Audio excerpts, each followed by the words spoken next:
Après un forcing des autres États membres, la voix de la Polynésie sera finalement entendue à Washington par la voix de son président, Edward Fritsch. Il faut dire qu'en tant que membre à part entière du Forum des îles du Pacifique, le pays a toute sa place à la tribune et la zone Indo-Pacifique cadre d'une rivalité entre la Chine et les États-Unis dans lequel la France cherche à renforcer son influence. La présence des îles est d'autant plus importante. Les détails avec Ismaël Tahiata et Patita Savea. Washington, district de Columbia, la capitale des États-Unis et surtout le siège du gouvernement américain. C'est ici que le président Joe Biden accueillera cette semaine les 18 membres du Forum des îles du Pacifique.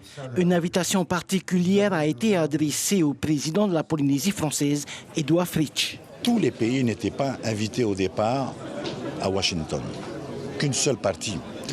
Et donc, lors de la réunion du PICL qui a eu lieu la semaine dernière à Honolulu, les membres du forum se sont réunis pour décliner l'invitation si tous les pays n'y allaient pas.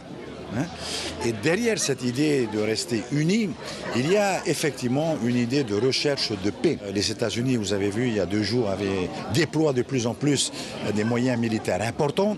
Des gardes-côtes vont être lancés pour lutter contre la pêche illicite, la protection des zones maritimes.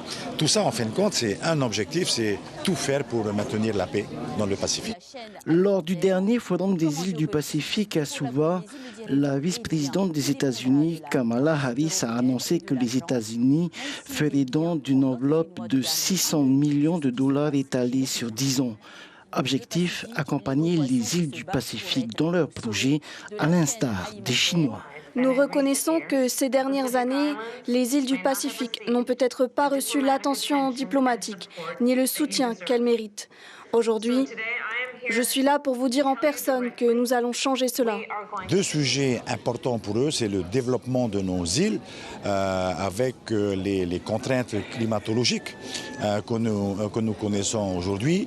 Et le deuxième sujet important, et je vais intervenir à Washington là-dessus, c'est les moyens à mettre en place pour augmenter la résilience des populations, pour aussi trouver les moyens d'un développement durable, c'est-à-dire d'un développement qui va être un développement endogène avec les richesses du pays et ne pas subir à chaque fois les contraintes de l'extérieur.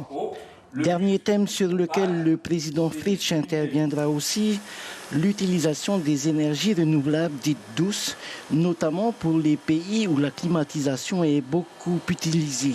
Le SWAC, une solution pour le long terme.